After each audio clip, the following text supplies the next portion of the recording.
Kita beralih ke kasus lain pemirsa, Majelis Hakim Pengadilan Negeri Jakarta Timur mengabulkan eksepsi terdakwa kasus ijazah Jokowi Tifauzia Tiasuma. Dengan demikian, sidang tidak akan dilanjutkan ke pemeriksaan saksi, ahli, dan terdakwa.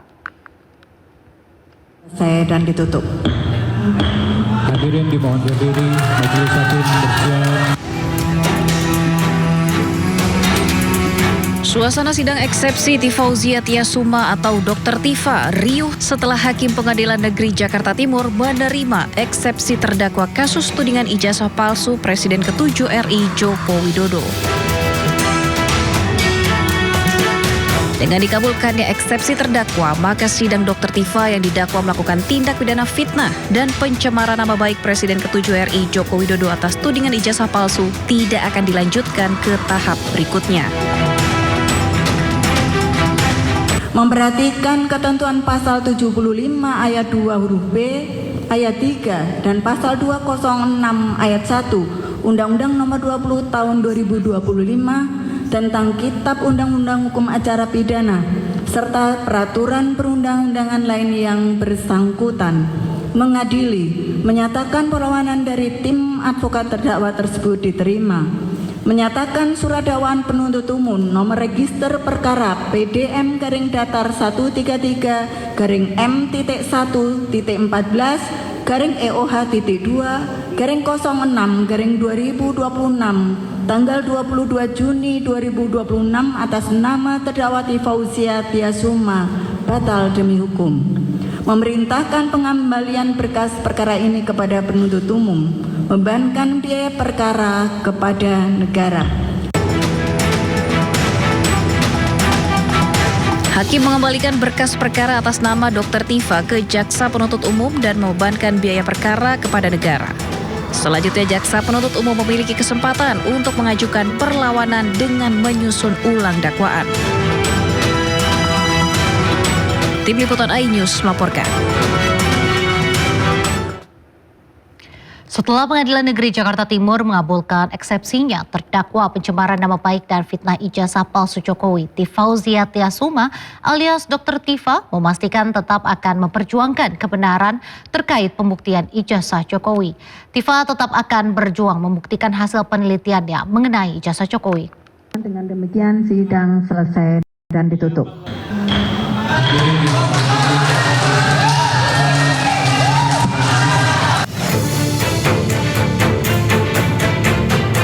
Majelis Hakim Pengadilan Negeri Jakarta Timur menerima eksepsi terdakwa Tifauzia Tiasuma alias Dr. Tifa dalam perkara pencemaran nama baik dan fitnah ijazah palsu Presiden ke-7 Republik Indonesia Joko Widodo pada Kamis pagi.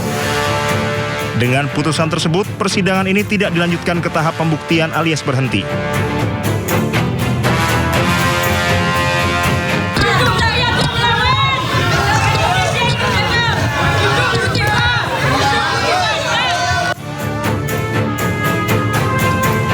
Setelah mendengarkan pengucapan putusan, Dr. Tifa menyatakan putusan ini tidak menyurutkan langkahnya untuk membongkar perkara ijazah Jokowi. Tifa tetap akan berjuang membuktikan hasil penelitiannya mengenai ijazah Jokowi. Tifa menambahkan perjuangan ini merupakan bentuk komitmen dari awal dirinya bersama tim kuasa hukum termasuk Roy Suryo yang juga terseret kasus ijazah Jokowi. Seluruh rakyat Indonesia, percayalah bahwa keputusan dari Majelis Hakim pada hari ini untuk menerima eksepsi kami tidak menyurutkan langkah saya, tidak menyurutkan langkah kami untuk terus memperjuangkan kebenaran, terutama terkait dengan persoalan yang selama ini sudah menjadi beban. Terima kasih masih di Sindo Malam. Pemirsa, pengacara Hotman Paris Hutapea resmi mengundurkan diri sebagai kuasa hukum tersangka dugaan korupsi dan TPPU di PT Asabri, Febri Adriansyah. Keputusan ini diambil agar Hotman dapat fokus memulihkan kesehatannya.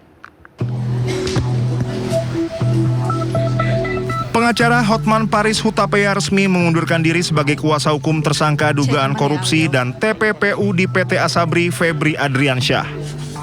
Keputusan ini diambil agar Hotman dapat fokus memulihkan kesehatan pasca operasi saraf terjepit yang dinilainya kian memburuk.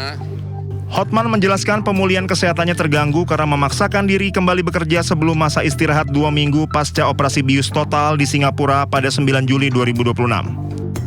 Rasa sakit yang merambat dari pinggang hingga kaki membuatnya khawatir berisiko lumpuh jika terus menangani perkara berat.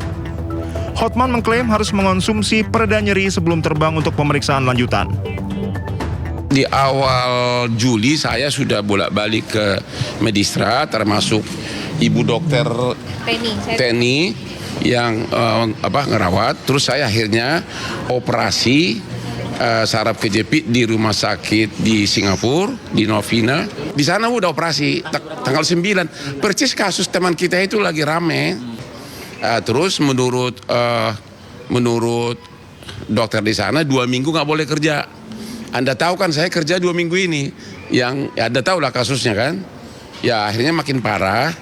Aku sangat khawatir, katanya kalau takut jadi lumpuh. Jadi dokter sana sudah marah-marah, kenapa kerja gitu loh, ya. Jadi atas dasar pertimbangan itulah saya sudah dari 2 hari lalu sudah kasih tahu ke klien saya, sekarang jadi mantan, Febri Jampitsus, saya mengundurkan diri, ya, mengundurkan diri. Terkait kelanjutan kasus, Hotman memastikan proses hukum Febri tetap berjalan meski ia mundur sebagai kuasa hukum mantan Jampitsus Kejagung. Hotman juga membantah keras rumor di media sosial yang mengaitkan pengunduran dirinya dengan isu pajak atau kepemilikan puluhan cabang bisnis. Sementara itu, Ketua Masyarakat Anti Korupsi atau MAKI, Boya bin Saiman, meyakini Hotman Paris mundur sebagai kuasa hukum ex-Jampitsus Febri Adriansyah karena diminta oleh kliennya. Hal ini akibat sejumlah pernyataan kontroversial yang dilontarkan Hotman hingga memicu kemarahan publik. Saya yakin mundurnya Hotman itu karena diminta oleh kliennya sendiri. Karena apa? Ya karena atas pembelaan yang blunder-blunder itu merugikan klien. Kalau diteruskan malah semakin antipati. Sudah kliennya bisa jadi dianggap public enemy, gitu, diserang netizen, lawyernya yang harus membela, mendinginkan suasana, malah justru jadi blunder juga jadi public enemy. Jadi kalau diteruskan ya malah yang paling rugi kliennya, gitu, Pak Febri. Maka ya saya sudah menduga itu pasti akan diputus kontrak sebenarnya, gitu. Soal kalimatnya mengundurkan diri itu ya akhirnya kan pasti komplain tuh Pak Febri, gimana ini kira-kira kan gitu, dan tidak nyaman gitu. Yang jelas yang paling dirugikan dalam posisi ini kan klien, gitu. Kalau Pak Hotman ya no problem aja, gitu. Mungkin semakin kontroversial malah mungkin nggak masalah bagi Bang Hotman, gitu. Mangkir karena sakit, ex-Jampitsus Febri Adriansyah dijadwalkan diperiksa lagi pada hari Jumat. Kapus Penkum Kejaksaan Agung sebelumnya telah melayangkan pemanggilan terhadap 4 orang di perkara dugaan TPPU.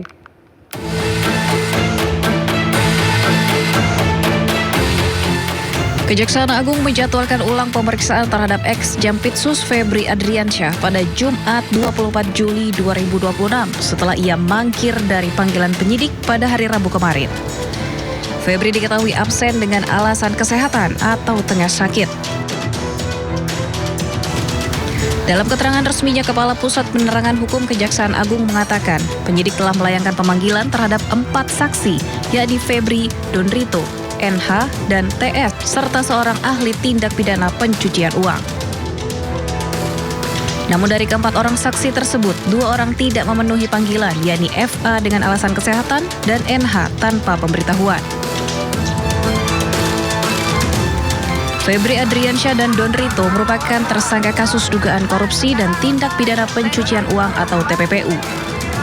Keduanya ditetapkan tersangka oleh Korps Pemberantasan Tindak Pidana Korupsi Polri dan Ditreskrimsus Polda Metro Jaya yang kini perkaranya telah dilimpahkan ke Kejaksaan Agung.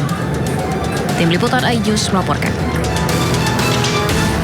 Pemirsa menilai penanganan kasus ex-Jampitsus Febri Adriansyah salah. Mantan Menko Polhukam Mahfud MD menyampaikan surat terbuka ke Presiden Prabowo Subianto.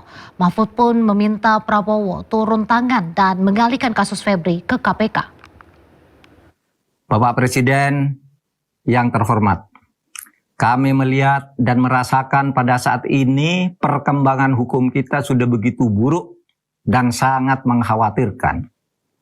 Terasa ada ketidakadilan karena pasal-pasal hukum dioperasionalkan secara bertentangan dengan public common sense, yaitu logika dan kesadaran nurani publik. Memperhatikan perkembangan terkini terkait dengan kasus mantan Jampitsus Febri Adriansyah misalnya, saya menilai penanganannya sejauh ini sudah salah karena dilakukannya pengalihan penanganan penyidikan dari kepolisian ke kejaksaan.